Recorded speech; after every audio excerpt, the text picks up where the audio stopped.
आजची जी जनरेशन असते हं. त्यांना लग्न करताना थोडीशी भीती वाटत असते. हो. मग याचं काय रिझन? परफेक्ट पार्टनर ही कल्पना ही फॅन्टसी आहे.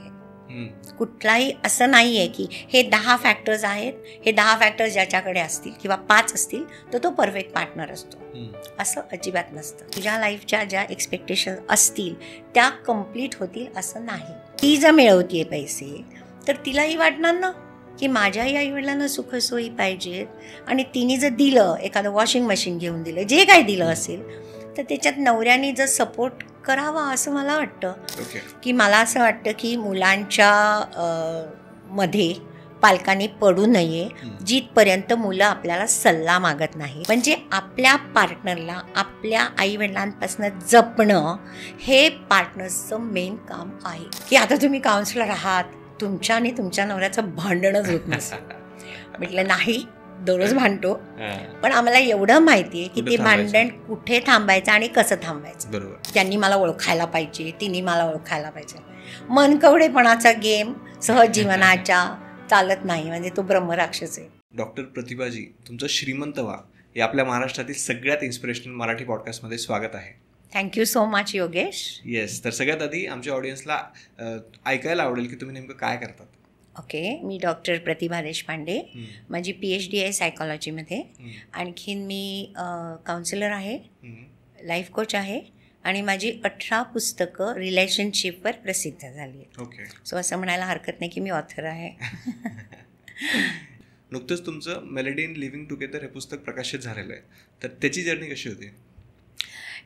हे पुस्तक आहे ना, मेलडी इन लिव्हिंग टुगेदर, हे सकाळ प्रकाशननी प्रकाशित केलं आहे आणि मी त्यांची खूप अत्यंत आभारी आहे, कारण हा विषय मला खूप महत्त्वाचा वाटतो.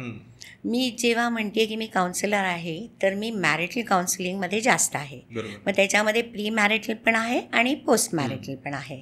आणि तेव्हा मला असं जाणवलं की खूप अशा छोट्या छोट्या गोष्टी आहेत की ज्या कदाचित माझ्या जनरेशनला, म्हणजे मी फार पूर्वीच्या जनरेशनची आहे, माझ्या लग्नाला 50 वर्ष झाली आहेत, तर अनुभवातनं पण आणि माझ्या अभ्यासातनं पण मला असं जाणवलं की खूप गोष्टी ह्या तरुण मुलांना पण सांगायला पाहिजेत, किंवा काही गोष्टी अशा आहेत की ज्या सायकॉलॉजीमध्ये खूप महत्त्वाच्या असतात आणि ज्या मी जर सांगितल्या त्यांना, किंवा हे टेक्निक्स मी जे वापरते काउन्सिलिंगच्या वेळेला, तर मला असं लक्षात येतं की कपल्स खूप हॅपीली राहू शकतात. बऱ्याच लोकांना फायदा पण होईल, खूप फायदा होतो.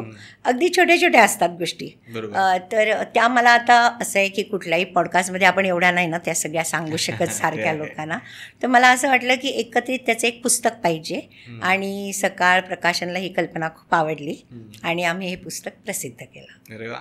येस. तर सगळ्यात आधी मला तुम्हाला विचारायचं आहे की समजा आजची जी जनरेशन असते त्यांना लग्न करताना थोडीशी भीती वाटत असते.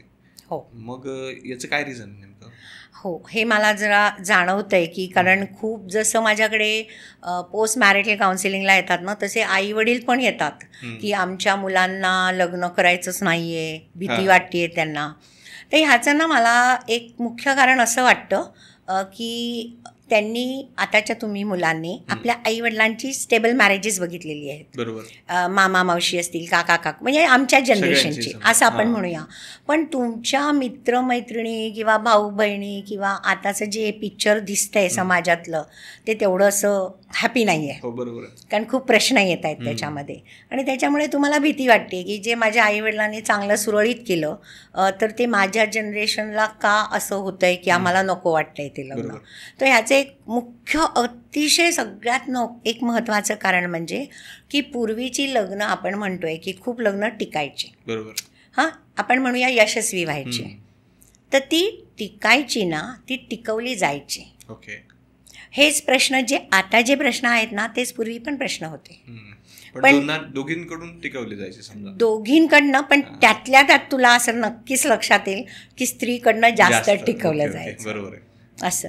ह्याचं कारण असं आहे की लग्नामध्ये विचार स्त्रीचा फार कमी केला जायचा किंवा फक्त असाच विचार केला जायचा की या घरामध्ये या स्त्रीला अन्न वस्त्र निवारा व्यवस्थित मिळेल.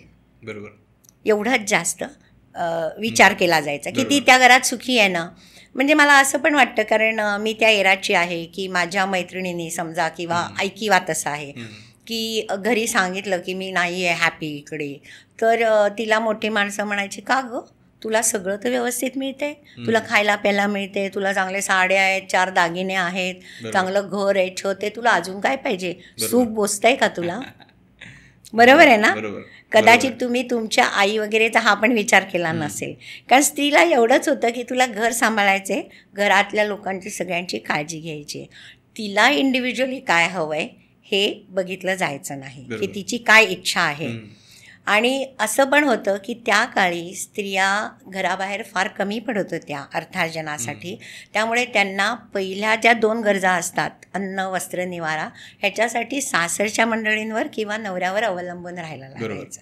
त्याच्यामुळे आणि तिला दुसरं कंडिशनिंग पण असायचं की तू आता त्या घरी जातेस, हे तुझं घर आहे, आता येणारेस तू फक्त ती माहेरी पाहुणी म्हणून येणारेस, म्हणजे तिला सपोर्ट नसायचा.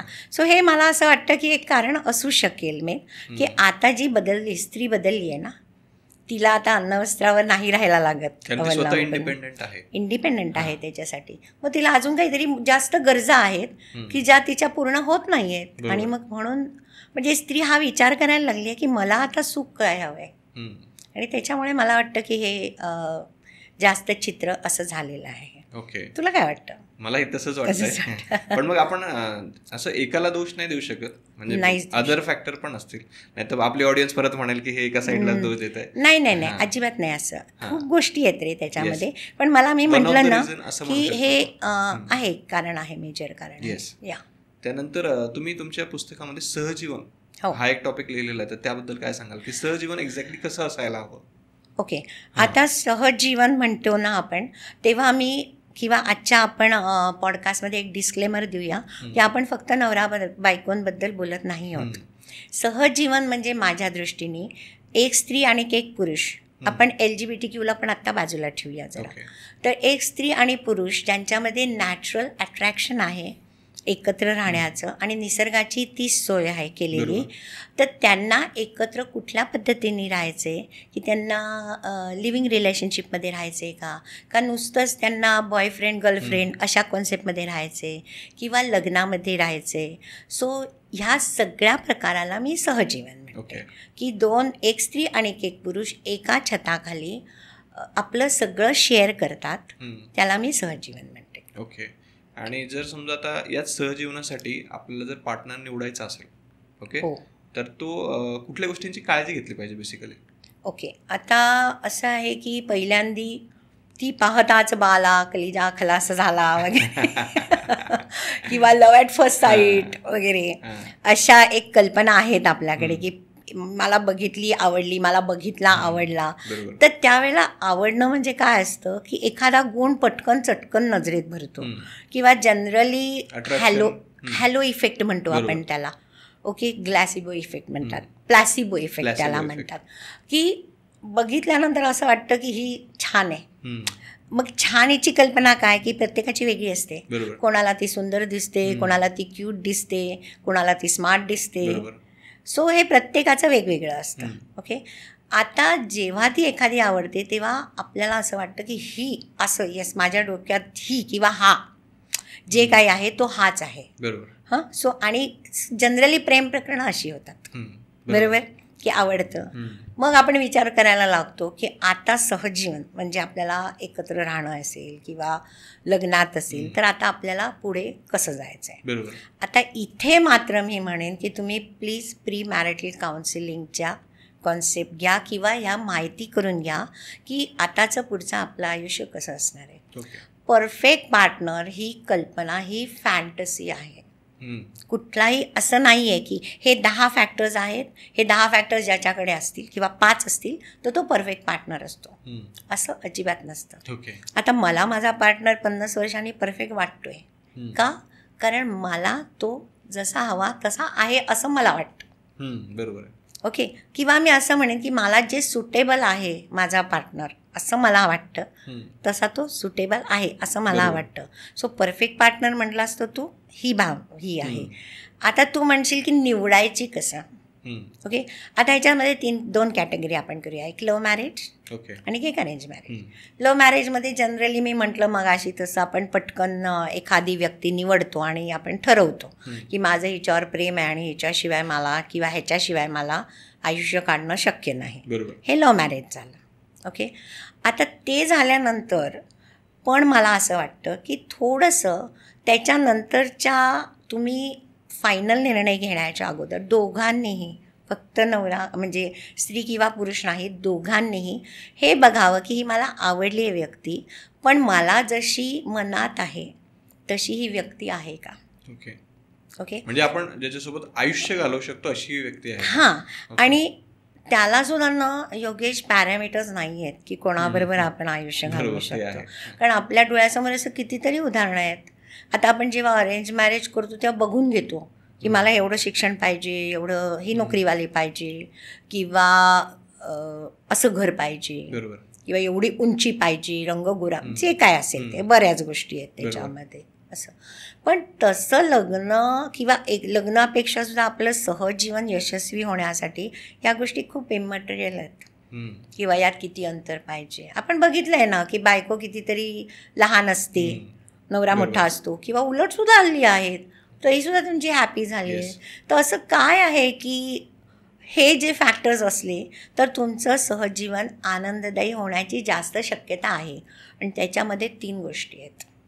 एक म्हणजे तुमच्या व्हॅल्यू सिस्टीम्स दोघांच्याही, की तुमच्या मेन व्हॅल्यूज काय आहेत, तुमच्या आवडीनिवडी काय आहेत ना त्या बदलता येतात, किंवा आपल्या पार्टनरला सोडून देता येतात की ठीक आहे तुला तुझी ही आवड आहे ना म्युझिकची, तू ती पूर्ण कर. पण व्हॅल्यूज, कोर व्हॅल्यूज काय आहेत तुमच्या, नंतर मोराल्स काय आहेत तुमची, बिलीफ सिस्टीम काय आहे, आणखीन स्किल्स काय आहेत, हे जे फॅक्टर्स आहेत ना हे पार्टनरमध्ये तुम्ही बघायला हवेत. म्हणजे असं नाही आहे की आपल्याला जी व्हॅल्यू वाटते ती दुसऱ्या माझ्या पार्टनरला बरोबरच वाटली पाहिजे, पण तुम्हाला एवढं तरी माहिती पाहिजे की ही माझी आणि तिचं वेगळं आहे, किंवा माझं आणि त्याचं वेगळं आहे, की म्हणजे एक अंडरस्टँडिंग होतं की ॲडजस्टमेंट, हां ठीक आहे इथे आपल्याला ॲडजस्टमेंट आहे, ॲक्सेप्टन्स आहे आणि ॲडॉप्टेशन आहे. हे 3 गोष्टी मला फार महत्त्वाच्या वाटतात. बरं, असं पण नसतं की लग्नाच्या वेळेला तो माणूस, स्त्री किंवा पुरुष परिपूर्ण असतो, असं नाही, कोणीच नसतं ना, म्हणजे कुठल्याही वयाला नसतं. पण निदान हे तरी त्या दोघांमध्ये पाहिजे की जे जे काही शिकायची गरज आहे स्किल्स, किंवा जे जे माझ्याकडे नाही आहे ते मला आत्मसात मी करायला तयार आहे. म्हणजे फ्लेक्झिबल माणूस पाहिजे, की माझी शिकायची तयारी आहे, की कम्युनिकेशनमध्ये मी वीक आहे बाबा, असू शकतं, पण मी जरा शिकून घेतो किंवा मी आत्मसात करतो त्याच्याबरोबर. होतं ना तसं. किंवा आता स्त्री म्हणेल की मला काही स्वयंपाक येत नाही आणि मला करायचंच नाही आहे. ठीक आहे ना, तिने सांगा आधी, दोघांनी मिळून करा, दोघांनी मिळून ॲडजस्ट करा.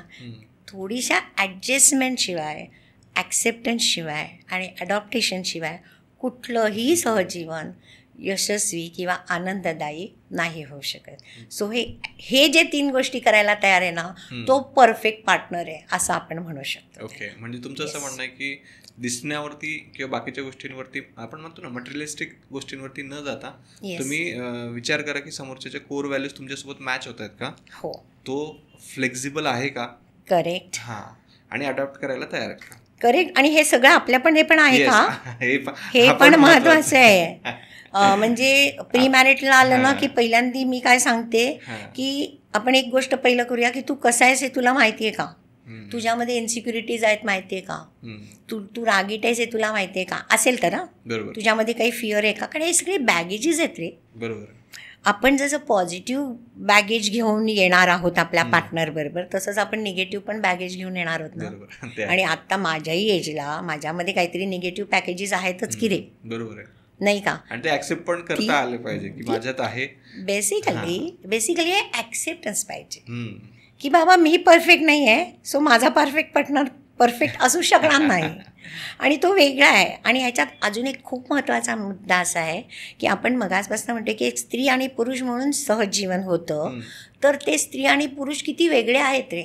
नैसर्गिक पण वेगळे आहेत, सांस्कृतिक पण फरक केला आहे समाजाने, तो आपण विसरून जाऊया. कारण ते किती तुम्ही एकमेकांशी ते फरक मिटवायचे, कोणी स्वयंपाक करायचा, कुठे राहायचं, हे सगळे त्या फक्त दोघांचे प्रश्न आहेत. हे दुसऱ्याने कोणी त्याच्यात पडू नये. पण निदान एकमेकांच्या म्हणजे स्त्रीनी पुरुषाला आणि पुरुषाने स्त्रीला एवढं तरी जाणीव ठेवावे की हा माझ्यापेक्षा वेगळा आहे, ही माझ्यापेक्षा वेगळी आहे, मी जसा विचार करतो तसा हा विचार करू शकणार नाही आणि मला जसं अपेक्षित आहे तशी ती वागणार नाही. हे मान्य केलं पाहिजे. हे मान्य केलं पाहिजे. तिथे ना एक माझ्याकडे मी जेव्हा एका मुलीला सांगितलं तेव्हा ती काही वर्षांनी मला भेटल्यानंतर मला वाटते मला खूप सोपं जातं मॅडम. म्हटलं का? कारण कोणी मला हवं तसा वागला नाही ना की मी सिम्पल मनाला एक सेल्फ टॉक करते, अरे तो कसा वागेल, तो तर वेगळा आहे, तो तर पुरुष आहे, मी तर स्त्री आहे. म्हणजे किती सुंदर डिफेन्स आहे ना. मग तो कसं वागेल माझ्यासारखं, मला जे हवं होतं तसं कसं करेल. मग मी म्हटलं तुला स्त्रीनी वेगळं वागलं, तुला न आवडणारं, तू काय म्हणतेस स्वतःला? तर ती म्हणते, मी म्हणते अरे 2 माणसं वेगळीच असतात, मला जे वाटतं ते कसं त्याला वाटेल. आणि हे सासूच्या बाबत जास्त करते मी की अरे तिची जनरेशन वेगळी आहे, वेगळीच वागणार ते. म्हणजे हे डिफेन्स इतकं सुंदर आहे. आणि या गोष्टी जर एवढं क्लिअर ठेवलं तर बघा ना आयुष्य किती सिम्पल म्हणजे इझी होऊन जातं. अरे खूप सिम्पल आहे. म्हणजे ना ह्याच्यामध्ये एक की आपण ना आपणपेक्षा जनरली असं माझ्या लक्षात येतं की लग्नामध्ये, आता मी लग्न हा शब्द मुद्दामून वापरते कारण लिव्हिंगमध्ये कदाचित असं होत नाही की नवरा बायको एकमेकाला मॅनेज करायला जातात.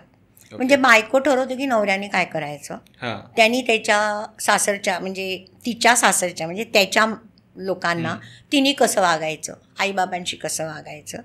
आणि नवरा मॅनेज करायला बायकोला जातो की तिने काय करायचं हे मी ठरवीन, तिने नोकरी करायची की नाही ठरवीन, तिने कशी नोकरी करायची, तिने घरात कसं काम करायचं हे ती ठरवेल. तर मी म्हणेन प्रांत तुम्ही ठरवून घ्या की घरातली मॅनेजमेंट बाई तू बघायची. समजा तुम्हाला जे काही फॉर एक्झाम्पल, हे सगळं फॉर एक्झाम्पल आहे कारण त्या सगळ्या दोघांवर ते अवलंबून आहे. आणि मग तिने जर तिच्याकडे आहे आणि तिला जर स्वयंपाक नसेल तर तिने बाई ठेवली आणि ती मॅनेज करते तर नवऱ्याने ॲडजस्ट करायला पाहिजे, नाही का? असं एक कपल माझ्याकडे आलं की नवरा म्हणला नाही मला बाईच्या हातचं आवडत नाही, माझ्या बायकोनीच मला स्वयंपाक करायला पाहिजे. आणि ती म्हणाली मी करणार नाही. ह्या पॉईंटवरनं दोघं आले माझ्याकडे. आता हा पॉईंट नाहीये रे, स्वयंपाक कोण? मी म्हटलं डबा आणा, काय प्रश्न आहे, नाही का? आणि मग हळूहळू करेल. बरं त्यांनी अपोज केल्यामुळे ती पण हटून बसली ना. मग असं होतं ना, छोटी असते पण ती एवढं मोठं मोठं मोठं मोठं होत जातं त्याचं. सो ही प्रोसेस आहे. आणि विचारांना लग्नाच्या आधी. आणि इथे ना मला एक खूप छान मी सगळ्यांना सांगते की तुम्हाला ज्या गोष्टी हव्या आहेत की मला हे माझ्या पार्टनरमध्ये हवंच आहे, त्याला तुम्ही ग्रीन सिग्नल नाव द्या, असं लिहा आणि ते शोधायचा प्रयत्न करा. हे माझ्या पार्टनरमध्ये मला नकोच आहे, त्याला रेड सिग्नल द्या. आणि हे हवं आहे पण नसलं तरी चालेल, याला येलो द्या. म्हणजे ते सिग्नल्स असतात ना ट्रॅफिक सिग्नल्सचे, तसं तुम्ही सिलेक्शन पद्धतीने जा. नंतर वाद नाही होणार. या करेक्ट. किंवा मी तर हल्ली असं पण म्हणते की जे ना ॲक्च्युली मी माझ्या लग्नाच्या वेळेला 50 वर्षापूर्वी केलं होतं की माझ्या हे क्वालिफिकेशन आहे, माझं हे आहे, जे माझी फाईल मी माझ्या नवऱ्याला दिली आणि म्हणजे होणाऱ्या, आणि त्याला सांगितलं तुझी फाईल मला दे. म्हणजे काय ज्या बेसिक गोष्टी आहेत म्हणजे फसवून लग्न होतात ना, ते इथे होण्याचे कमी चान्सेस आहेत. बरोबर. दुसरं म्हणजे आता मला असं वाटतं की आता मी सायकॉलॉजी शिकल्यानंतर मला असं वाटतं की तुम्ही शारीरिक तपासण्या दोघांनी करून घ्याव्या. कुठल्या म्हणते मी तुला माहिती आहे का? B12, D3 म्हणजे व्हायटामिन्स मिनरल्सच्या. का? कारण ते जर कमी असेल तर तुम्ही जो तुमचा स्वभाव असेल तो चिडचिडा होतो. कारण हे कमतरता आहे तुमच्या ह्याच्यात काहीतरी व्हायटामिन्सची. पूर्वी ना तरुण वयामध्ये कमतरता नसायच्या खाण्याच्या ह्याच्यामुळे, कारण तेवढं चांगलं सकस मिळायचं. पण आता आहे तरी. म्हणजे खूप लक्षात येतं की मी जेव्हा माझ्याकडे कुठल्याही काउन्सिलिंगला येते ना, पहिल्यांदा त्यांना म्हणते की मला हे 5-6 टेस्ट आहेत त्या मला करून आणा. मी डॉक्टर नाही. ते म्हणतात तुम्ही काय डॉक्टर आहात का? मी डॉक्टर नाही, पण मला एवढं माहिती आहे एक्सपिरियन्सनी की काही काही पॅरामीटर्स अशी आहेत की जी तुम्हाला बघणं गरजेचं आहे तुमच्यासाठी. की ते बॅगेज घेऊन तुम्ही चिडचिडेपणा करून घेऊन म्हणजे तुम्ही result काही वेगळंच आहे बुवा. वीज वेगळंच असतं. म्हणजे की कदाचित एखादा छोटासा मनाविरुद्ध प्रसंग जर तुमचं D3 आणि B12 कमी असेल ना, तर तो प्रसंग एवढा जास्त मोठा चिडचिड भाऊ वाटतो त्याचा, अरे, आणि चिडचिडेपणा खूप वाढतो. सो हे जरा काही काही पॅरामीटर्स जर तुम्ही घेतलेत आणि की खूप युनिटी ऑफ थॉटनी, आय थिंक तुझं लग्न ठरलं आहे ना आता, तर मी तुला एक सल्ला देते की तू आणि तुझ्या बायकोनी होणाऱ्या एकदा जमा आणि त्यांना सांगा की एक आपण आज ठरवूनच टाकायचं की कम व्हॉट मे आपल्याला खूप आनंदाने राहायचे. सो एकमेकांची ओपनली बोलूया, जे काही मनात येईल ते. नंतर एकमेकांबद्दलच्या काय अपेक्षा असतील त्या सांगा. पूर्ण होतील असं नाही, पण निदान सांगा तुम्ही. आणि एक ठरवा की आपल्याला एकत्र आनंदाने राहणार आहोत आपण, आणि त्याच्यामध्ये जर काही प्रश्न आले तर आपण सोडवत पुढे जाणार आहोत. बरोबर. या युनिटी ऑफ थॉटनी तुमचं आयुष्य सुंदर होऊ शकतं. येस. आता आपण एक एक्झाम्पल घेऊया की समजा एखादा मुलगा आहे, ओके, आणि त्याचं नुकतंच लग्न ठरलेलं आहे. ओके, तर त्याने अशा कुठल्या गोष्टी आधीच प्रिपेअर केल्या पाहिजे ॲज अ नवरा म्हणून. ओके, हां. तर पहिल्यांदा मी त्याला कॉंग्रॅच्युलेट करेन की तू चांगला डिसिजन घेतला आहेस. कारण आताची जी मुलं तयार होत नाहीत तर मला असं वाटतं त्याचं bad decision. So it's okay की ओके, आता तो माझ्याकडे आला आणि त्यांना विचारलं, तर आधी मी त्याला विचारेन की तू आणि तुझ्या बायकोनी हे ठरवलं आहे का की कुठे राहायचं आहे. ओके, त्यांनी मला समजा उत्तर दिलं असं की माझ्या घरी राहायचं आहे, एकत्र माझ्या आईवडिलांबरोबर राहायचं आहे, आणि बायकोची त्याला शी इज हॅपी. तर मी म्हणेन की तुझ्या घरचं वातावरण तिला सांग, तुझ्या घरच्या काय काय कमिटमेंट्स आहेत. डायनॅमिझम म्हणतो ना रे आपण, फॅमिली डायनॅमिझम प्रत्येकाचं वेगळं असतं. तर ते तिला सांग की हे असं असं डायनॅमिझम माझ्या घरात आहे.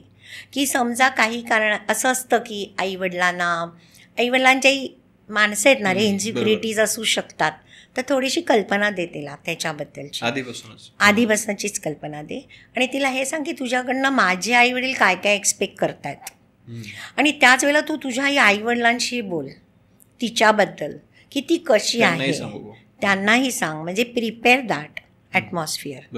ओके, नंतर तू इन्सिस्ट कर तुझ्या आईला की माझ्या बायकोशी होणाऱ्या, म्हणजे तुझ्या सुनेशी तू आणि सून हे दोघं जण जरा बाहेर कॉफीला वगैरे जा, बाहेर जा, हिंडा फिरा.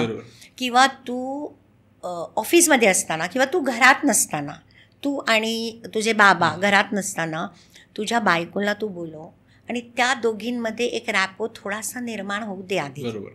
यु नो, मगाशी बघ मी तुला बोलताना आपल्या बाहेरच्या गप्पांमध्ये सांगितलं की माझ्याकडे कोणी आलं की मी त्यांना पहिलं सेशन एक कॉफी सेशन करते, की एकदम नाही ना तो माणूस तसा वाग.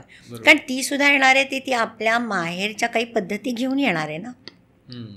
तर तुझ्या आईला पण सांग की त्याही अडॉप्ट करायच्या आहेत.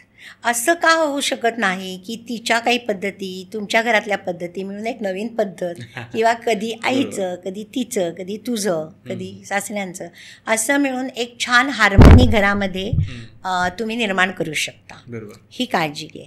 दुसरं म्हणजे तुला काय लाईफचे एक्सपेक्टेशन्स आहेत, आणि एक लक्षात ठेव की तुझ्या लाईफच्या ज्या एक्सपेक्टेशन्स असतील त्या कम्प्लीट होतील असं नाही. आधीच मान्य कर की मला जसं आयुष्य मिळत, म्हणजे मी ट्राय करणार आहे, पण मला जसं आयुष्य मिळणार आहे ना ते माझं आयुष्य आहे असं समजून त्याच्यात मी बेस्ट परफॉर्म करणार. म्हणजे इथे ना मी तुला एक सिम्पल खूप गोड एक्झाम्पल देईन की पत्ते खेळतो ना आपण लॅडीजला, आपल्याला नसतात माहिती की आपल्याला 13 पानं काय येणार आहे, त्याच्यात जी 13 पानं येणार आहेत त्याच्यात आपण बेस्ट परफॉर्म करतो की नाही, ऍक्सेप्ट करून पुढे जातो आणि मग त्याच्यात आपण बोलतो की मला काय हात करायचे वगैरे.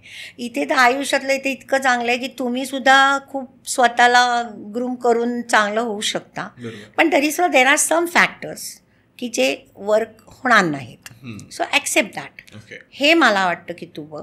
दुसरी गोष्ट म्हणजे तू पुरुष आहेस, तू एका स्त्रीशी संलग्न होणार आहेस, तर तू तुझे शरीर आणि मन हे जाणून घे की बायका कसा विचार करतात, काय करतात. बायका इमोशनल जास्त असतात. हे बघ, आपण ना 3-4 प्रकारांनी विचार करतो. ओके, आणि हा खूप महत्त्वाचा फॅक्टर आहे म्हणून मी इथे घेणार आहे. आणि आपल्या सगळ्या विचारांवरच आपलं आयुष्य अवलंबून आहे.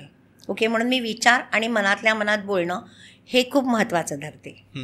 कधी आपण इमोशनल घेतो निर्णय, कधी आपण लॉजिकल घेतो, कधी रॅशनल घेतो, कधी प्रॅक्टिकल घेतो, कधी थिअरॉटिकल घेतो, कधी कुठला निर्णय घ्यायचा. प्रत्येकाचा निर्णय जरी खूप बॅलन्स जरी तो माणूस असला तरी कुठेतरी एक डॉमिनेशन जास्त असतं.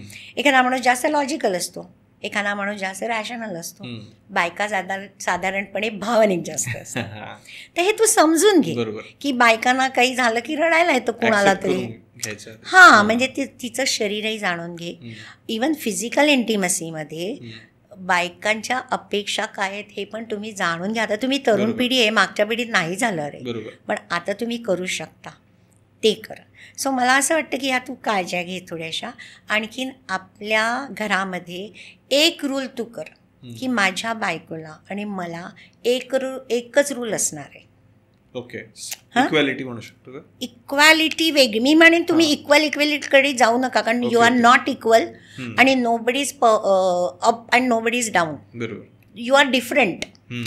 लक्षात ठेवा तुम्ही त्याच्यामध्ये की तुम्ही डिफेन्सेस तुमचे वेगळे असणार आहे, तुमचे विचार करण्याची पद्धत सगळं वेगळं वेगळं असणार आहे. तर एक रूल असा ठेवा की मला जो रूल आहे तोच माझ्या बायकोला. आणि हा मी का सांगते कारण ह्याच्याबद्दलची आत्ता मी खूप केसेस सॉल्व करते आहे की जनरली असं होतं की मुलाच्या आईवडिलांना मुलगा काय करतो हे जनरली आन्सरेबल नसतं, पण मुलीचे आईवडील ना मुलगी काय करते, किती सपोर्ट करते, किती पैसे देते हे आन्सरेबल होतं.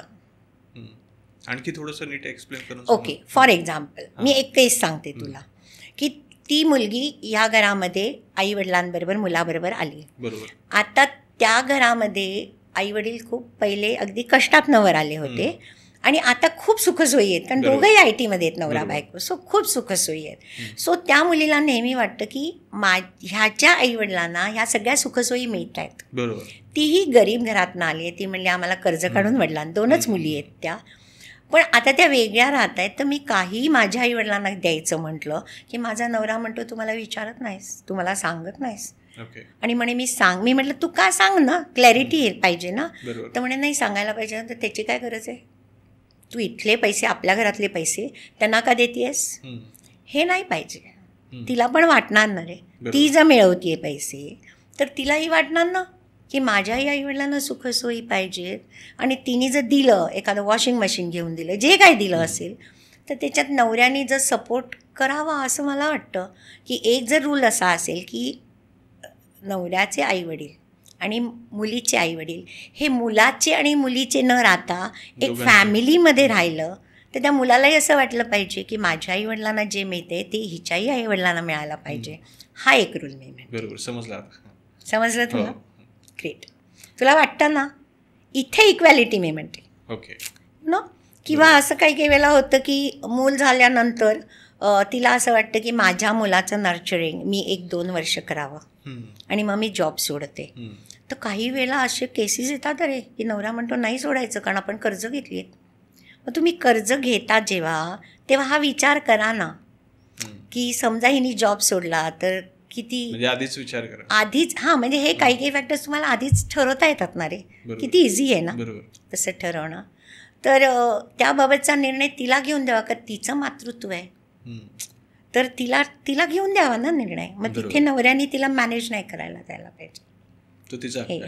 आणखीन दुसरी एक अगदी छोटीशी गोष्ट असं वाटतं की ज्या घरामध्ये सासू सासरे मुलगा एकत्र राहत आहेत त्या ह्याच्यात मूल झाल्यानंतर असे खूप प्रश्न येतात की सासूला वाटतं की मी माझ्या पद्धतीने वाढीन आणि या मुलीला वाटत असतं की मी माझ्या पद्धत, आणि त्या मुलाचे खूप त्याच्यामध्ये ओढाताण सँडविच होतं. किंवा काही वेळेला ना मुलं त्याचा फायदा घ्यायला लागतात. आईला द्यायचं नसेल मुलाला काहीतरी तर तो आजीकडे मागून लाटतो, कारण शेवटी माणूस स्वार्थीच आहेत ना, लहान मुलं. सो बरं लग्न म्हटलं की खूप वर्षाचं कमिटमेंट आहे ना तुमची. तर तिथे मी पण आजी आहे, तर आम्ही एक रूल केला होता की मूल हे माझ्या मुलाचं आणि सुनेचं आहे आणि ते त्याचे पेरेंट्स आहेत. सो आम्हाला प्रत्येक गोष्ट आम्ही त्यांना विचारून करतो मुलाच्या बाबत. म्हणजे तेवढं इन्व्हॉल्व नाही व्हायचं. नाही, इन्व्हॉल्व नाही आहे ह्याच्यामध्ये. ह्याच्यामध्ये मी मॉनिटरी म्हणते आहे. तुम्हाला आवड आहे, तुम्ही काही त्याला करून घाला वगैरे.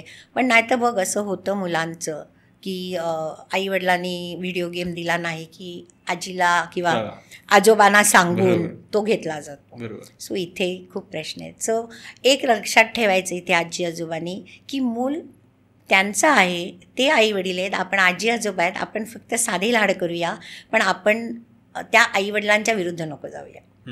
आपलं मूल नाही आहे ते. बरोबर. आपल्याला आपलं जेव्हा मूल होतं तेव्हा आपल्याला हवं तसं वाढवलं ते. हे थोड्या काळज्या घ्यायला. एकदम छोट्या छोट्या गोष्टी. हे छोट्या, अरे पण तो केवढा मोठा होता. बरोबर. नंतर पुढचा सेम क्वेश्चन मुलीसाठी, की समजा मुलीने कोणत्या गोष्टींची काळजी घ्यावी. पहिल्यांदा हे की जे तुला सांगितलं म्हणजे पुरुष म्हणून स्त्रीच्या कशा काळज्या घ्यायच्या, ते स्त्रीनी पुरुषाचं पण जाणून घ्यायचं की तो कसा आहे, तो किती वेगळा आहे, हे सगळं झालं.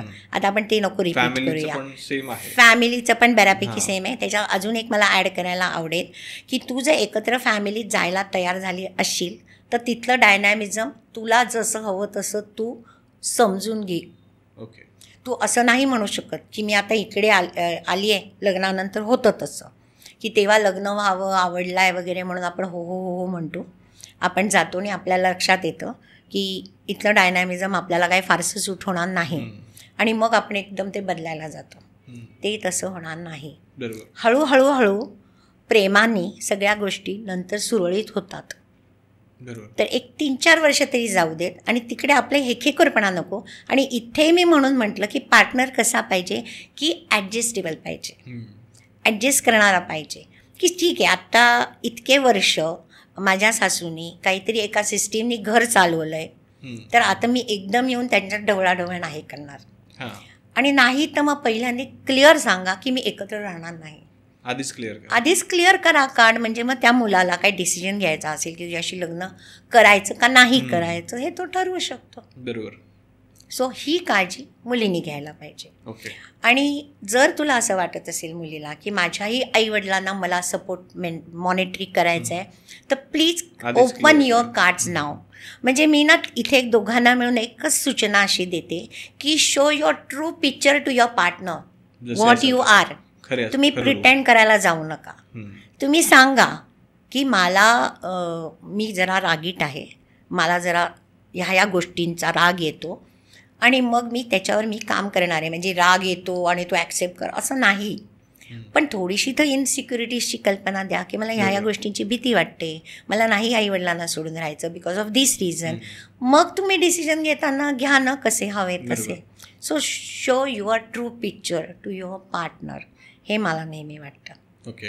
म्हणजे तुम्हाला असं म्हणायचं आहे की समजा लग्न करत असताना आपल्याला असं वाटतं की आपण समोरच्या व्यक्तीशी लग्न करतोय, पण तसं नाहीये. बाकीची फॅमिली पण इन्व्हॉल्व्ह असते आणि त्यांचा पण आधीच विचार केला पाहिजे की हे लोक पण आपल्यासोबत असणार आहे. करेक्ट. अगदी बरोबर आहे. ते तसं तर करा. आणखीन एक मला मगाशी मी तुम्हाला एक छान युनिटी ऑफ थॉट्सचं सांगितलं ते करा. आणि दुसरी गोष्ट म्हणजे काही वेळा असं पण होतं की ती मुलगी म्हणते की मी एकत्र फॅमिलीत राहायला तयार आहे. ओके. तिला अंदाज नसतो की एकत्र फॅमिलीत राहण्याने किती कॉम्प्रोमाइजेस करायला लागणार आहेत आपल्याला. ओके. तर समजा तिचं डिससॅटिस्फॅक्शन दिसलं लग्नानंतर तर तुमची पुरुषांची जबाबदारी आहे की तिला सांभाळून तरी घ्यायचं त्याच्या विरुद्ध, किंवा तिला समजवायचं, किंवा नाही तिला समजलं तर तुम्ही वेगळं व्हा. आणि मला खूप लोक विचारतात म्हणजे काय आम्ही आमच्या आईवडिलांना सोडून देऊ का. हे सोडून देणार म्हणजे वेगळं राहायला जा, वेगळं राहा, फक्त फिजिकली. मी तर म्हणते, मी मुलांना म्हणते मला खूप आवडतं की जेव्हा तुम्ही म्हणताय की माझं माझ्या आईवडिलांवर खूप प्रेम आहे, मला त्यांची सेवा करायची आहे. अरे नक्की करा, 100% करा. तो सोडून द्यायचंच नाही आहे. वेगळं राहणं म्हणजे फक्त फिजिकली वेगळं राहणं, आणि वेगळं राहणं म्हणजे किचन आणि ड्रॉइंग रूम वेगळी असणं.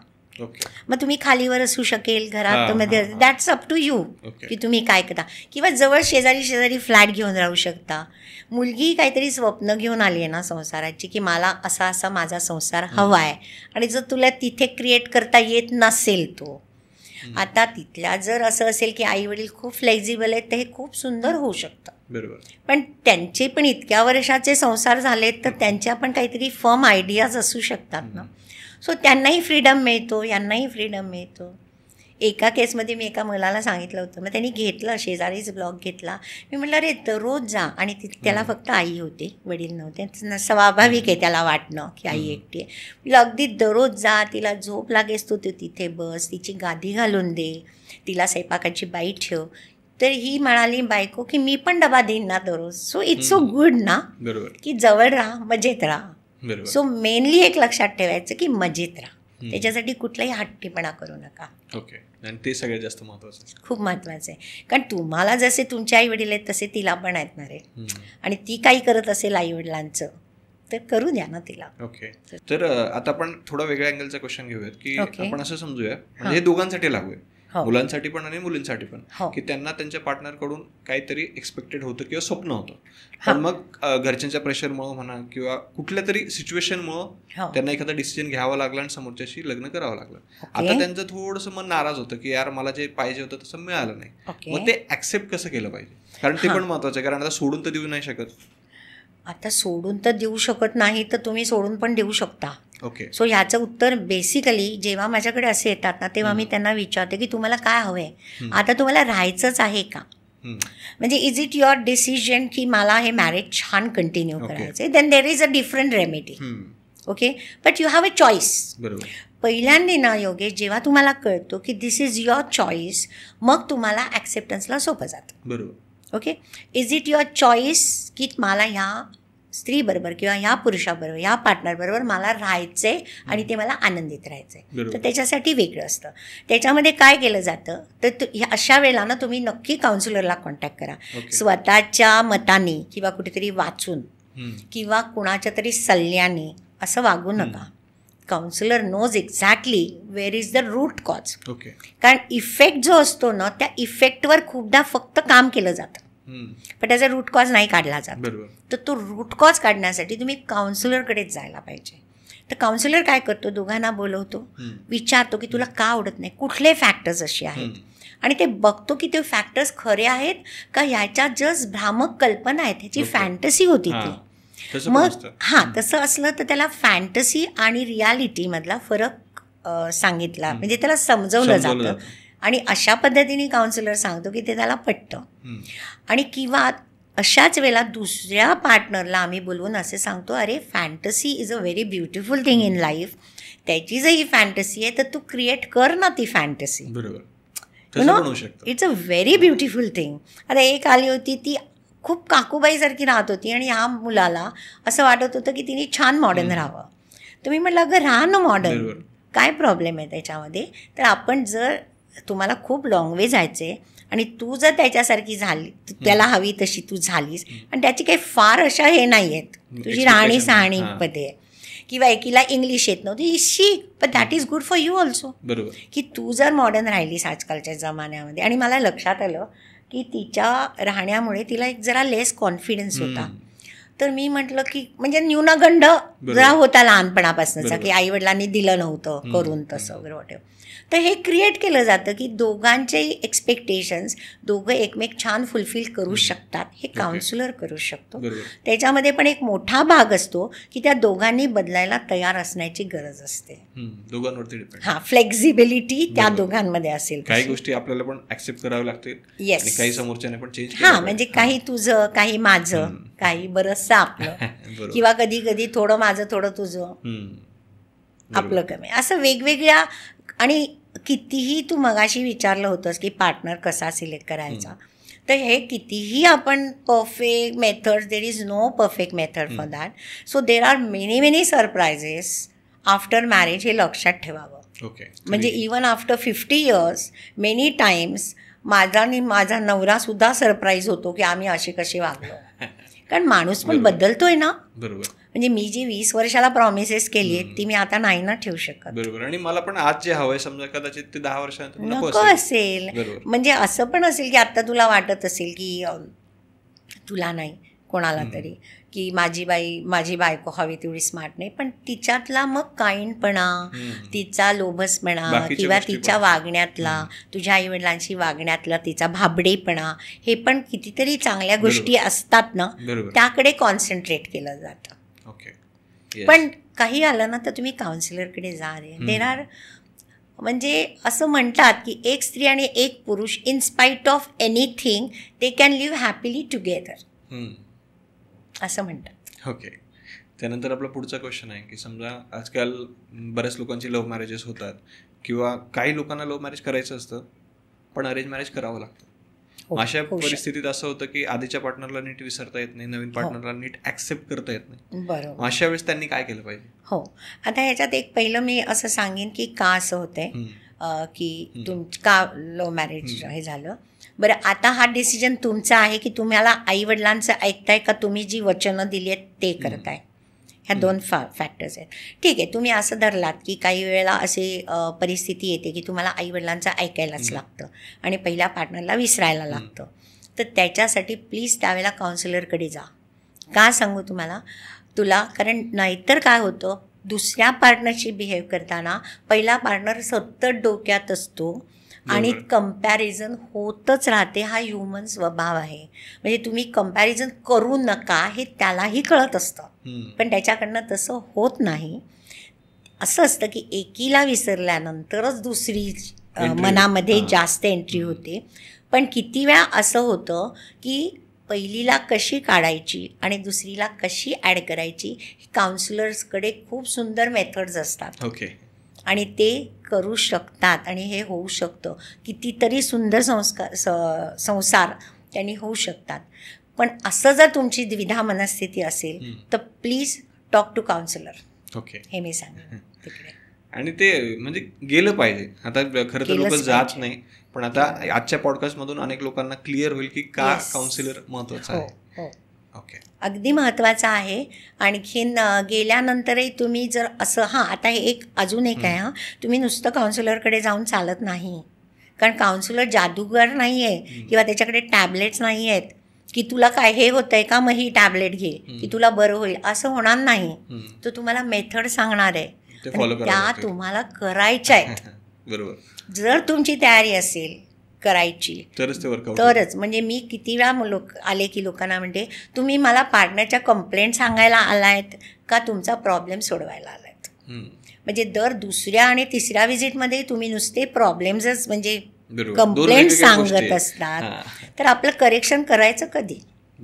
म्हणजे त्याच्यामध्ये निरीक्षण, परीक्षण आणि करेक्शन या ज्या 3 स्टेप्स आहेत त्या करायला पाहिजेत. Okay, yes, thank you. सो त्याची जबाबदारी तुमच्यावर जास्त आहे. म्हणजे ह्याला म्हणतात ना की शारीरिक डॉक्टर जो असतो, फिजिकल डॉक्टर, तर त्याचे तुमचे एफर्ट्स, पेशंटचे एफर्ट्स पॅसिव्ह असतात. म्हणजे कसं की तुम्ही तो गोळी देतो घेता, तुम्ही डाएट सांगतो ते करता, पण तुम्ही मानसिक जेव्हा किंवा काउन्सिलरकडे जाता, भावनिक, इमोशनल सगळ्या ह्याच्यासाठी, तेव्हा तुमचे एफर्ट्स ॲक्टिव्ह लागतात. ओके, तुमचा पॅसिव्ह चालत नाही. बरोबर. की त्याच्याकडे जादूची कांडी नाही आहे. आपल्याला पण एफर्ट्स घ्यावे लागतात. तुम्हाला जास्त एफर्ट्स घ्यायला लागतात, हे नक्कीच आहे. बरोबर. असं. आता मला तुम्हाला एक महत्त्वाचा प्रश्न विचारायचा आहे की पॅरेंट्ससाठी तुमचं काय सजेशन आहे? कारण ज्यावेळेस लग्न होतं त्यावेळेस मुलाचेही पॅरेंट्स असतात, मुलीचेही पॅरेंट्स असतात, प्रत्येकाचा एक वेगळा अँगल असतो. हो. तर ते तुम्ही कसं नीट समजून सांगा, काय सजेशन द्याल त्यांना? ओके, मी इथे ना तिघांना वेगळं वेगळं सांगते. म्हणजे आधी मी पालकांना सांगते की मला असं वाटतं की मुलांच्या मध्ये पालकांनी पडू नये जिथपर्यंत मुलं आपल्याला सल्ला मागत नाहीत, उपदेश देत नाहीत. इथे मी माझं उदाहरण मुद्दामून देते, कारण मला 2 मुलं आहेत, त्यांची लग्न झाली आहेत. लग्न होऊन त्यांची 23 वर्ष झाली आहेत दोघांची लग्न होऊन. तर मी माझ्या मुलांना कधीही विचारत नाही की अरे तुम्ही असं करा, इतका तुम्ही का खर्च करता, किंवा तुम्ही असं वागा, अरे ती घरात काही करत नाही, तू काही करत नाही. मी नाही पडत. आणि हेच बऱ्याच वेळेस होत असतं. म्हणजे मी म्हणते की आता संसार तुमचे आहेत, तुम्हाला जर असं वाटलं की आम्हाला काहीतरी विचारायचंय, सल्ला उपदेश, तरच विचारा. आणि ते विचारलं तर आम्ही जे 2 जण नवरा बायको सांगतो त्यांना, आई वडील म्हणजे, तर आम्ही त्यांना सांगतो हे तुम्ही ऐकायला पाहिजे असं नाही. कारण माझी जनरेशन वेगळी होती, तुमचे प्रश्न वेगळे आहेत, माझे प्रश्न वेगळे होते, आमच्या काळचे वेगळे होते. सो तुम्हाला जे हवे ते डिसिजन घ्या, पण सर्वसाधारणपणे हे असं असतं. बरोबर. असं आम्ही त्यांना सांगतो. म्हणजे मी याला सल्ला म्हणत नाही, उपदेश म्हणत नाही. तर हे पेरेंट्सनी प्लीज करावं असं मला वाटतं. ओके. आता पेरेंट्सना 2-3 प्रकारात ढवळाढवळ, म्हणजे ढवळाढवळ नाही म्हणत, पण त्यांना कन्सर्न असतो. ओके. एक तर काळजी म्हणू शकतो. एक लग्न नंतर कदाचित असं असेल की ते डिवोर्सपर्यंत जात असतील कपल. त्यावेळेलाही मी त्यांना तेच म्हणेन की मुलांना सांगावं की तुम्हाला काय असं वाटत असेल की तुम्हाला जे योग्य वाटेल, तुमच्या आयुष्याला जे योग्य वाटेल ते डिसिजन्स तुम्ही घ्या आणि तुमच्या मागे आम्ही आहोत 100% जो काही डिसिजन असेल तो, तर आम्ही ते आहेत. म्हणजे साधारण एका वाक्यात सांगायचं असेल तर इंटरफिअर करू नका, अपेक्षा करू नका, विचारलं तर नक्की सांगा. आपण त्यांना सक्षम केलं आहे, त्यांना वाढवताना त्यांचं एक 25-30 वर्षापर्यंत, 25 धरूया आपण, 20-25 वर्षापर्यंत आम्हाला पेरेंट्सना जे काही त्यांच्यावर संस्कार करायचे ते आम्ही केलेले आहेत. आणि त्याच्यामुळे आम्हाला माहिती आहे की दे विल डू गुड. बरोबर. आणि त्यांचे काय प्रश्न असते ते सोडवायला ते लायक आहेत. हे झालं पेरेंट्सना. अजून खूप सांगण्यासारखं आहे, पण आत्ता पण नाही सगळं ते, कारण त्याच्यावर एक अख्खा पॉडकास्ट होऊ शकतो. दुसरी गोष्ट म्हणजे मी अशा वेळेला म्हणेन की ज्या पेरेंट्समुळे तुमच्या लग्नात प्रॉब्लेम येत आहेत, खूप येत आहेत. म्हणजे पूर्वी असं होतं की फक्त मुलाच्या पेरेंट्सकडनं जास्त प्रॉब्लेम्स असायचे, कारण मुलीचे पेरेंट्स पडायचे नाहीत, इन्व्हॉल्व व्हायचे नाहीत, किंवा ती सिस्टीम नव्हती. म्हणजे काळजी वाटली तरी ते घर आणि हे घर असं वेगळं असायचं. आता मुलींना तसं नाही आहे. मुलींना आपले पेरेंट्सना त्यांना से आहे. पूर्वी बायकांना से नव्हता, आता मुलींना से आहे. त्याच्यामुळे समजा मुलींच्या पेरेंट्समुळे त्याला जसं वाटलं की माझ्या पार्टनरला माझ्या पेरेंट्समुळे प्रॉब्लेम येतोय, तर तो मुलींनी सोडवायलाच हवा. इनिशिएटिव्ह घेऊन त्या आईवडिलांना सांगायलाच पाहिजे की तुम्ही प्लीज इंटरफिअर करू नका, आम्ही आमचं सांगू, आम्हाला जी काही गरज लागली तर आम्ही तुम्हाला नक्की विचारायला येऊ. आणि सेम एक्झॅक्टली मुलाच्याही आईवडिलांनी करायला पाहिजे. म्हणजे आपल्या पार्टनरला आपल्या आईवडिलांपासून जपणं हे पार्टनर्सचं मेन काम आहे असं मी म्हणेन. इकडे असं झालं ना तर खूप प्रश्न सुटतील रे. किंवा एका कपलला मी असं सांगितलं होतं की ठीक आहे, त्यांना काय ऐकायचे सांगायचे ते सांगू दे, तुम्ही ते मॅटर करून घेऊ नका. म्हणजे तुमच्या विषयात भांडणामध्ये, कॉन्फ्लिक्टमध्ये किंवा मतभिन्नतेमुळे, वादविवादामध्ये तुमच्या पेरेंट्सना डोकू नका. आता जनरली खूप म्हणजे एखाद्या कुठल्या तरी विषयावरचा वाद सुरू असतो आणि ते 2 मिनिटात पेरेंट्सवर जातात. कुठल्या कुठे जातात, म्हणजे तो इश्यू बाजूला राहतो. आणखीन हे वेगळंच काहीतरी सुरू होतं, एकमेकांना थांबतच नाही. म्हणजे ते घराणे येतात, पर्सनॅलिटी येतात, आई वडील काढले जातात, खूप मेस होतो. म्हणजे आता मगाशी जे मेलडी इन लिव्हिंग टुगेदर पुस्तकाचं झालं आहे, त्याच्यात एक वेगळा चॅप्टर आहे, त्याच्यात 8 स्टेप्स दिले आहेत का 7 आहेत की वादविवाद, मतभिन्नतापासनं कॉन्फ्लिक्ट जायला 2 मिनिटात कसा जातो. तर तो प्लीज वाचा किंवा ते समजून घ्या स्टेप्स. आणखीन तिथे थांबा. ते कसे थांबायचे हे पण दिले, आपण थांबायला पाहिजे. एक मिनिट, मला हे किती सांगायचे की मला सगळे प्रश्न विचारतात की आता तुम्ही काउन्सिलर आहात, तुमच्या आणि तुमच्या नवऱ्याचं भांडणच होत नसेल.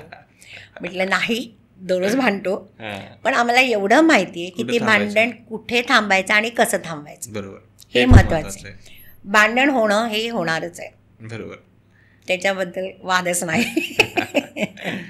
त्यानंतर रिलेशनशिपमध्ये अशा कुठल्या गोष्टी आहेत की ज्या आपण अवॉइड केल्या पाहिजे एक चांगलं रिलेशन बनवण्यासाठी? येस, ह्याला ना तर मी ब्रह्मराक्षस म्हणते. अरे हा म्हणजे चिकार आहेत, पण त्यातले अगदी प्रॉमिनंट सांगते. टीका करणं, आपल्या जोडीदारावर टीका करणं, सतत टीका करणं, त्याच्या व्यक्तिमत्वाला दोष देणं. तू असाच आहेस, तू मला छळतोसच, तू बघून ठेवलंय मी की मला त्रास द्यायला तुला आवड. आता मी जेव्हा तुला म्हणते ना तर ते तिला पण असू शकतं बरं का. म्हणजे मी सारखं म्हणणार नाही की हे आपण डिस्क्लेमर केलाय की जे मी उदाहरण देते तो प्रश्न धरा, तो कोणी केलाय धरू नका. त्यातला मेन प्रश्न धरला, टीका करणं, अपमान करणं, कुणाच्याही देखत अपमान करणं, इट्स व्हेरी बॅड. आधी अपमान करणं ही गोष्टच मला वाटतं की वाईट आहे. बरोबर. काय हक्क आहे कुणाला काय अपमान करायचा. सो अपमान झालं, टीकाचा गैरसमज हा तर ब्रह्मराक्षस आहे. सो त्याच्याबद्दलचा तुझा अजून 2-3 पॉडकास्ट होतील, तर ते आपण पण करायला आवडतं. आपण करूया एकदा डेफिनेटली त्याच्यावरनं. सो गैरसमज झालं, अपमान ते झालं. ओके. दुसरी गोष्ट म्हणजे लेबलिंग करणं. एक त्याला लेबलच देऊन टाकायचं. तू ना म्हणजे अगदी खूप कॉमन लेबल बायका काय करतात माहिती आहे का, तू आईवेड आहेस, तू अगदी मातृभक्त आहेस, हे बघ जनरली तुला. तरी तुम्ही खूप चांगल्या भाषेत सांगितलं. काय कुठला शब्द असतो कुठला शब्द असतो ते मला सांग तरी जरा. एनिवे आपण नंतर सांगाल सिक्रेटली. एनिवे तर हे झालं की लेबलिंग करणं टाळा प्लीज. बरोबर. दुसरी गोष्ट म्हणजे कम्युनिकेशनचा टोन खूप हार्श बोलणं. ह्यात एक छोटंसं एक्झाम्पल देते मी तुला. एक नेव्हल ऑफिसरची केस आली होती माझ्याकडे, आणि मी रेफरन्सेस बदलते बरं का. नेव्हल म्हणजे नेव्हल नाही आहे, दुसरं आहे. तर त्यांनी सांगितलं माझी बायको सतत प्रचंड सगळ्यांशी भांडत असते. ओके. आता जनरली असं नसतं कोणी की सगळ्यांचीच वाद, सगळ्यांचीच भांडणं. तर काय तिला होतं आहे, आता मी तुला एक खूप महत्त्वाचा याच्यात एक मुद्दा सांगते आहे, तो रेफरन्सने आला आहे म्हणून, की अशा वेळेला मी त्याला म्हटलं की चेक की तिची पर्सनॅलिटी काही डिसऑर्डर आहे का, तिला काही मेंटल इश्यू आहे का की जो सॉर्ट होऊ शकतो आरामात. आणि मग निघालं तिला बॉर्डरलाईन पर्सनॅलिटी होती. सो हे बघा की काही रिपीटेड पॅटर्न्स आहेत का. ओके. तर ते तुम्ही करू शकता. आणि एक खूप ब्रह्मराक्षस मोठा म्हणजे संशय. ह्यानी संसार गेला रे, तर तुम्ही ते लक्षात घ्या ना, कारणं काय आहेत मागची, की तेव्हा बोला. आणि एखाद्या हे बघा, हे एक लक्षात ठेवा की हे नॅचरल नातं नाही आहे, हे ब्लड रिलेशन नाही आहे. ओके. सो एकाने संशय घेतला तर त्याचा दुसऱ्याने त्याचं उत्तर द्या. म्हणजे तू संशय घेतोस आणि मग त्याचा आकांतांडव करायचं, ह्याच्यापेक्षा त्याचं उत्तर नीट द्या, की त्याला का क्लॅरिफाय करा. पण खूपदा असं पण असतं हां की हे स्वभाव असतात, मग त्याला मात्र काही वेळेला इलाज नसतो आणि ते खूप संसार मोडतात. हां, म्हणजे तुम्ही त्याला सांगा की हे बघ हे फॅक्ट्स आहेत, आणि तरी तो जर रिपीटेडली संशय घेत असेल तर प्लीज त्याला सांगा हा तुझा स्वभाव वाईट म्हणजे दोष आहे आणि मला त्याचा खूप त्रास होतो आहे, तर तुला पाहिजे तर तू काउन्सिलरकडे जा. पण तरी नाही ऐकलं ना तर संशय घेण्याने खूप लग्न मोडलेली मी बघितली आहेत माझ्या देखत. सो हा ज्यांच्या कोणाच्यात असेल पुरुषा किंवा स्त्रीमध्ये, तर तो एक मोठा दुर्गुण समजा आणि लग्न करायच्या आधी ते जरा टाळा, त्याच्यावर काम करा. करता येतं. असा कुठलाच प्रश्न नसतो की जो सोडवता येत नाही, फक्त त्याला प्रॉपर मेथड लागते. असे काउन्सिलरची गरज आहे. दुसरं म्हणजे की स्त्री पुरुषातले जे फरक आहेत ते न समजून घेणं, हा पण एक ब्रह्मराक्षस आहे ना. की मी आता नवरा आहे, मी सांगतो तुला, मला तुझी काळजी आहे, मी तुला सांगतो कसं प्रोटेक्ट, नाही जायचं बाहेर, नाही जायचं तुझ्या आता ती नोकरी करते तर मीटिंग्सना पुरुष असणार आहेत तर ते नाही जायचं. सो हे जे खूप हे गैरसमजात पण येऊ शकतात.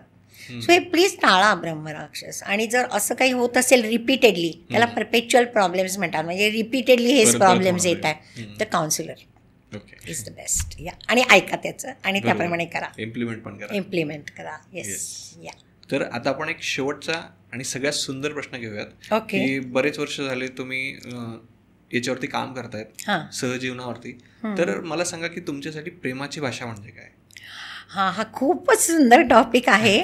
आणि अरे कितीतरी केसेस ह्या नुसत्या एका कॉन्सेप्टवर मी सोडवले आहेत. ओके. बघा म्हणजे कसं असतं की आपलं कम्युनिकेशन भाषा असते. हां, आता मी तुला तमिळ भाषा येते का. नाही. मी तुला तमिळ भाषेत बोलले, खूप प्रेमाचं बोलले, तुला कळणार आहे का. नाही कळणार आहे. तशीच ही भाषा असते. त्याला काही जण लव्ह लँग्वेज म्हणतात, काही जण भावनिक भाषा म्हणतात. ओके. त्या 5 प्रकारच्या असतात. कोणाला ना बघ शब्दाने खूप छान वाटतं, तू किती चांगला मुलगा आहेस किंवा तू मला खूप आवडतोस असं म्हटलं की आवडतं. हे शब्द महत्त्वाचे असतात. कुणाला टच, स्पर्श, म्हणजे बाकी काही नाही. मी तर एकाला सांगितलं होतं, भांडण झालं की मस्त तिला एक मिठी मार, ती विरघळून जाईल, कारण तिची लव्ह लँग्वेज ही स्पर्श, टच आहे. बरोबर. दुसरी. तिसरी म्हणजे तो म्हणतो काय की मला शब्द, मिठ्या, प्रेम ह्याच्यापेक्षा सुद्धा मला तिने काहीतरी माझ्यासाठी करणं महत्त्वाचं आहे. मग मला असं वाटतं ते कन्सर्न आहे. म्हणजे कन्सर्न दाखवणं म्हणजे काय की त्याच्या दृष्टीने त्याच्यासाठी काहीतरी स्पेशल करणं, म्हणजे do something for that person. नाही, गिफ्ट अजून एक वेगळे. ओके. एक असं एक नवरा बायको आली होती. मला बायको म्हणाली काय भांडण झालं की हा जातो आणि सेंटची बाटली घेऊन येतो. मला काय, माझ्याकडे कपाटभर सेंटच्या बाटल्या झाल्या.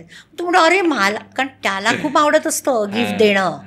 बरोबर. मग ती म्हणते अरे ते मरू दे, तुम्हाला शब्दानी सांग, स्पर्शाने सांग की किती प्रेम आहे ते. सो गिफ्ट देणं. मग बघ ना किती जणांना एक फुल दिलं. बर्थडेला कार्ड, भेटून कार्ड कशाला द्यायचं हे माझा प्रश्न असतो. तुम्ही विश करताय ना, ते ग्रीटिंग कार्ड दिलं की आवडतं. सो भेट वस्तू देणं.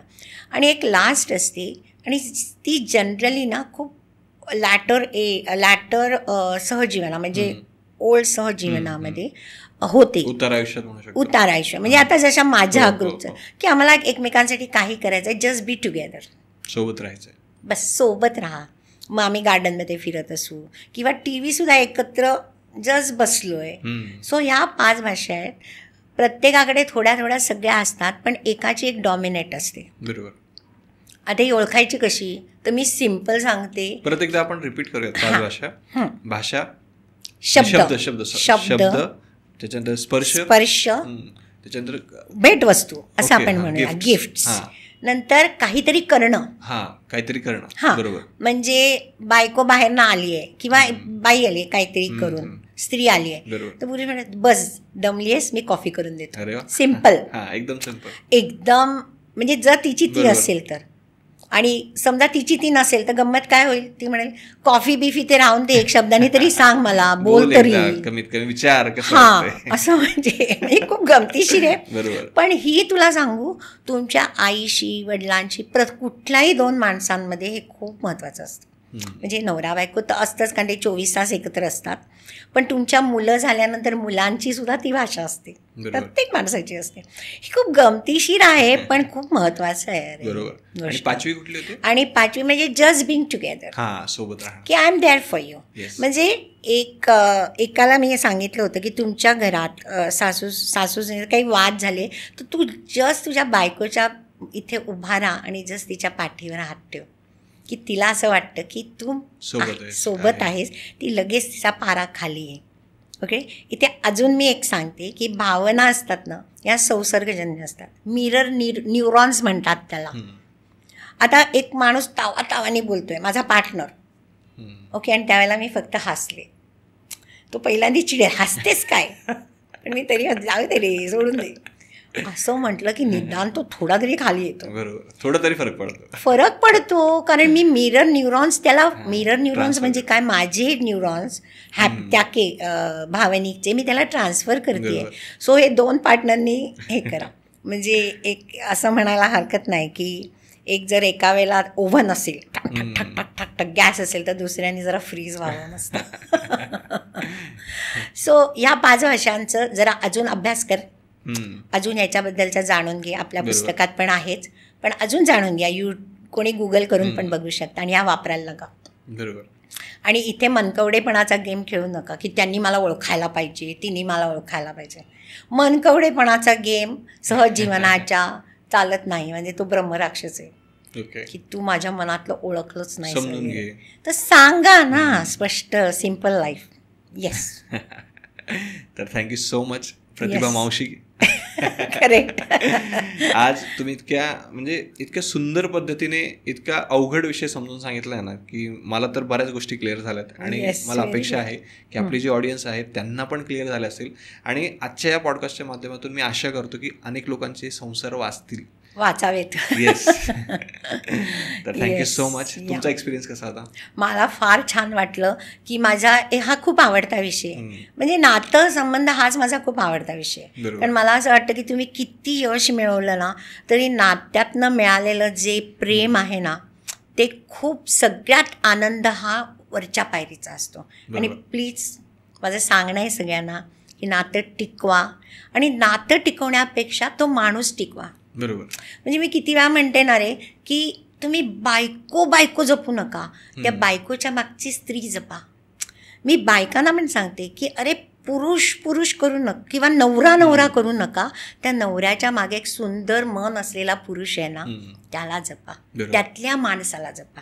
माणसं जपली की नाती जपली जातात, हे डेफिनेट आहे. ओके. आणि जर समजा हा पॉडकास्ट पाहिल्यानंतर जर काही लोकांचे प्रश्न असतील किंवा काही लोकांना तुम्हाला भेटायचं असेल, काउन्सिलिंग करायचं असेल, तर त्यासाठी काय आहे?